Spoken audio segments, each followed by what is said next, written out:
पाकिस्तान और ईरान के दरमियान गुज़िश्ता 10 माह में दो तरफा तिजारत का हजम $2 अरब तक पहुंच गया है, जबकि हदफ $5 अरब मुकर्रर किया गया है। ताहम बैंकिंग चैनल न होने की वजह से तिजारती सरगर्मियों में मुश्किलात का सामना है। ईरान ने पाकिस्तान के साथ तिजारत को फरोग देने के लिए वीजा पॉलिसी में नरमी की गई है और 6 नई बॉर्डर मार्केटें कायम की गई हैं। दूसरी तरफ बार्टर ट्रेड में भी पेशरफ्त हो रही है और इस सिलसिले में ईरान की जानिब से तमाम तैयारियां मुकम्मल हैं, जबकि पाकिस्तान की जानिब से federal board of revenue software तैयार कर रहा है जिससे बार्टर ट्रेड को मुमकिन बनाया जा सकेगा।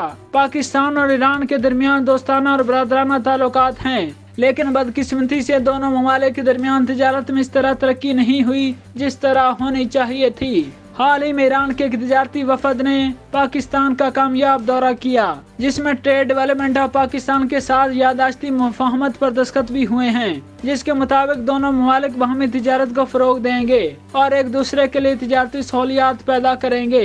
पाकिस्तान के साथ मुआहदे के तहत नेशनल लॉजिस्टिक सेल को ईरान के जरिए यूरोपीय मंडी तक रसाई की इजाजत दी गई है। ये बात खुशआइन है कि पाकिस्तान और ईरान के तिजारती वफूद आपस में कई मुआहदे कर रहे हैं, ताहम आलमी बहरान की वजह से तिजारत में बड़ा फर्क आया है। दोनों ममालिक के दरमियान तिजारत के बेपनाह मौके थे। पाकिस्तान में पेट्रोलियम मसनूआत और गैस की कमी ईरान से पूरी हो सकती है, जिसके लिए दोनों ममालिक के दरमियान बार्टर ट्रेड को फरोग देने की जरूरत है। हाल ही में ईरान की सिंगल कंट्री नुमाइश ने ईरानी मसनूआत के बारे में बेदारी लाई।